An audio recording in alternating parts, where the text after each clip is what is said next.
I'm now going to talk about, to help understand the mobile consumer, talk a little bit about some case studies, some things out there with some stats that hopefully added to the ones before help you build the business case to go and make a difference and invest more in mobile, but actually do so in a way that kind of delivers results for your businesses or your client's business.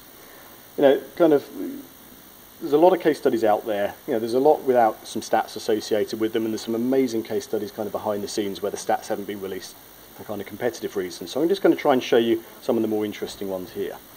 I'm going to start with one that was done a couple of years ago, but it's still worth kind of mentioning, which is KitKat. And this was kind of looking at what impact does mobile display advertising have on brand metrics, rather than it simply being a response metric. So a number of people were recruited, sent off to a mobile site that looked a bit like one of these. And basically on there was a banner advert, a bit that size and proportion. There was an animated one, so kind of 2 or 3 frames associated with that.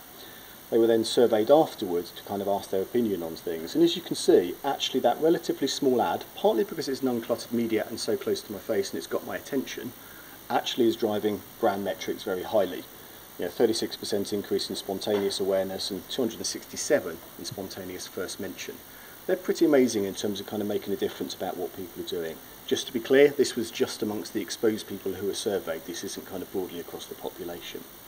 And for clarity, KitKat had no other adverts running at the same time. This was done at Easter, so actually Cream Egg had a big uplift associated with it as well, but nothing else kind of saw anything like this, so it can very much be attributed to a mobile experience. And they're not alone. If we kind of look at Dynamic Logic, Millward Brown, they've been comparing and contrasting the brand metrics and what happens with those online versus mobile. So taking a basket of the things they're doing and looking at the average, we can see, for example, that ad awareness, actually, the little blue one in the middle is the average for online campaigns, and the green line around there on the spider graph is the average for mobile campaigns. So what you can see is actually driving brand metrics is very easy in terms of mobile, in terms of getting that right. Much higher in terms of all of those different metrics that are measured. But it also works for response, and Orange have Orange Shots, O2 have O2 More, opt-in, where people get SMS and MMS sent to their phone. The opt-out rates for those are something like 0.3%. They're tiny in terms of that, but the response rates are enormous in terms of people being influenced. And this campaign had a 39% response rate to the text message sent out. And that's far from alone. Marks & Spencer's also did some marketing to their database. They did some SMS and MMS, and this went out to people they'd previously engaged with and had opted in. There's a combination and some mock-ups on there. What we all saw is the kind of almost 100% recall of having received that SMS and that MMS.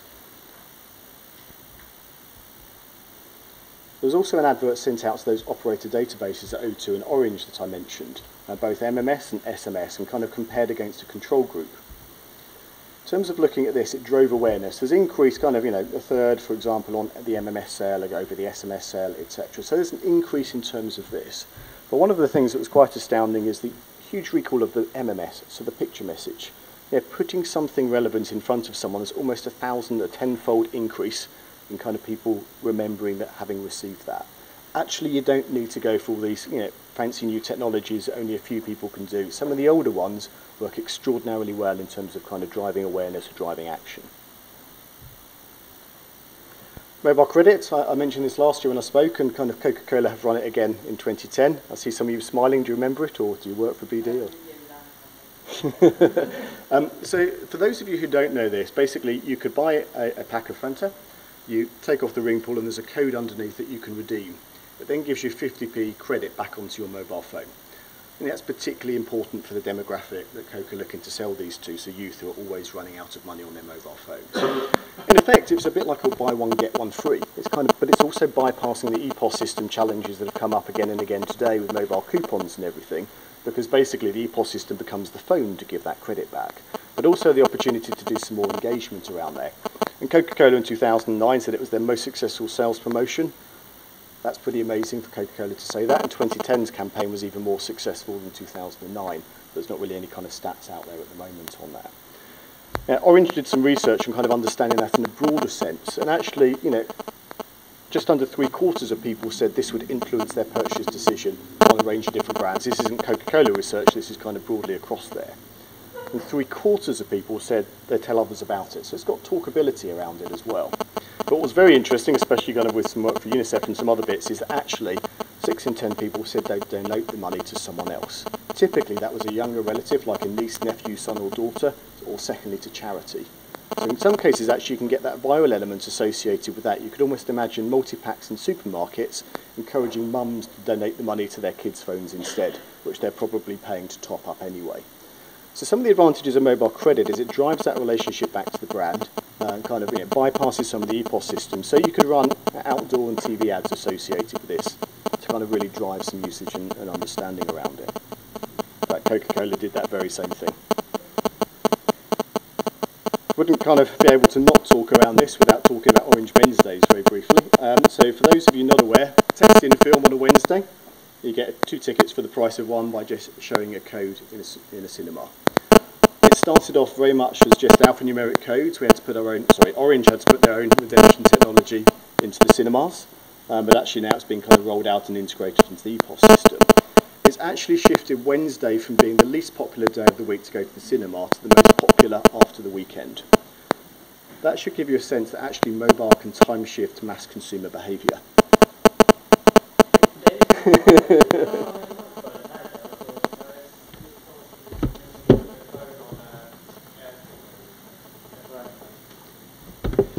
So we'll try that. That's the low-tech airport mode, just in case. So kind of the other thing is it's time-shifted brand launch behaviour. So actually some film distributors are launching on a Wednesday rather than a Thursday or Friday to take advantage of kind of this greater footfall in driving some of the viral effect and some other bits with their opening weekends. So actually mobile at its very lowest tech as a text message can time-shift behaviour and can work for redemption. There's also kind of now apps launched and things that kind of take it to some different levels. I think the last one I've kind of just on this is an Orange one called GlastonNav. So this is an application that allowed to do augmented reality, but also allowed you to find your tent if you'd had a particularly good time at Glastonbury, as long as you'd remember to kind of add the GPS coordinates, directed you back to your tent at the end of the day. But actually one of the key things here is 20% of festival goers downloaded this particular application. It was open to everyone, but again it's kind of showing if you get the stuff for the right demographic and actually deliver it in the right way and something useful, you can get mass kind of consumption of something on here. Now this kind of augmented reality and GPS wouldn't work for the mass audience because not everyone's got devices that can cope for that. And again, it's kind of remembering who are your customers and actually what are they doing and how are they using things. And I'll skip this one, but very briefly, Tesco have been running TV ads for their app. Now, someone as commercial as Tesco and successful as Tesco, they wouldn't do this if there wasn't a lot in it for them. To be able to scan something and it's automatically added to your basket. Finally, just because I wanted to kind of illustrate kind of how well mobile works with TV, kind of UNICEF have been using that as a call to action, particularly for donation. The point here, you see a TV ad with Hugh McGregor, kind of they did some at the end of last year, and you text in to donate £3 or text in to donate £5. Taken straight off your phone bill and then kind of passed through to UNICEF. The principle of doing this, because it's so immediate, is actually it has a higher ROI versus other acquisition campaigns. It actually generates more immediate revenue than online or telephone calls. It actually has some of the lowest marketing opt-out rates and delivers a new audience. It's kind of been one of those much harder ones to reach. But also more importantly, because some people want to donate more than say £3, actually it has a very high conversion rate afterwards into kind of other forms of kind of payment and donation that kind of go with that. But the point here is by making mobile very simple and kind of put it in there, just text, you can do that, you've got your phone with you, we've kind of seen some of that stats there, is it leads very much into those kind of payments and those things that go on from there, and the ability to kind of take those people on the journey and do more with them. What mobile also gives in these particular cases is the ability to tell a story back. This is what difference your money is making. And that's something you don't really do with a paper coupon or various other different things. So use that kind of interactive two-way to kind of tell the story and kind of get that customer loyalty that goes with it. So in summary, I'm kind of saying think mobile. Actually kind of think around what's there, because consumers are here and they're ahead of brands. Actually, if we kind of think back, if you're a book retailer to 10 years ago, who'd have thought how much of your revenue was going to disappear off to Amazon? We're going to see some of those same kind of things happening in mobile, because some people are going to be too slow to move and some of the startups or newer businesses are going to embrace it. Mobile marketing works throughout the purchase process, from kind of initial kind of driving consideration and awareness through to actually transactions, as we've heard in some of the presentations so far today. And actually it's relatively simple. You have to do it, you can't kind of get left behind. But actually much of it is the same as the level of basics. It's getting the basics right. It's doing the same things that you're doing. You know, be relevant to your customers, give them something that they want, and kind of make sure you know who your audience is. Don't launch an iPhone app if you only got 2% of customers with an iPhone. Do something different and understand those basics. But actually do also innovate and use the uniqueness of mobile. You know, those emotional bits and those technological bits that kind of come along with mobile, use those if they're going to kind of make a difference for your audience. Not for someone else's, not to win an award, but if they're going to make a difference for your audience. And if I've got time, I'm just going to show you the first TV ad that ever ran. Russell Buckley was the person that told me about this. He's on later on. Hopefully he's not going to do the same one. I don't think you're here yet, are you, Russell? No.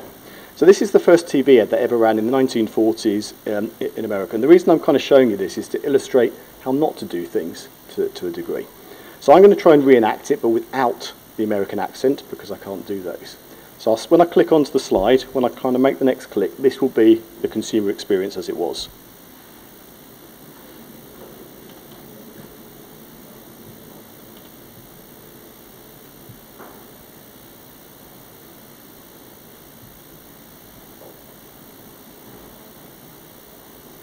America runs on bull overtime.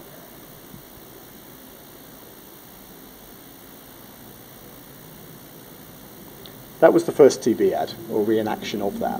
What you can kind of see is it basically is borrowing a poster along with a radio voiceover to try and do some creativity on TV.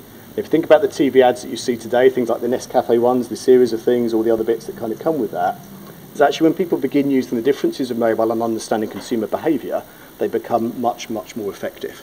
And actually a lot of the mobile things out there have just lent from digital, been shrunk down to work on a phone. And as you use and engage those different bits, you're going to find much more success and much more things kind of happening in terms of your customer kind of interaction.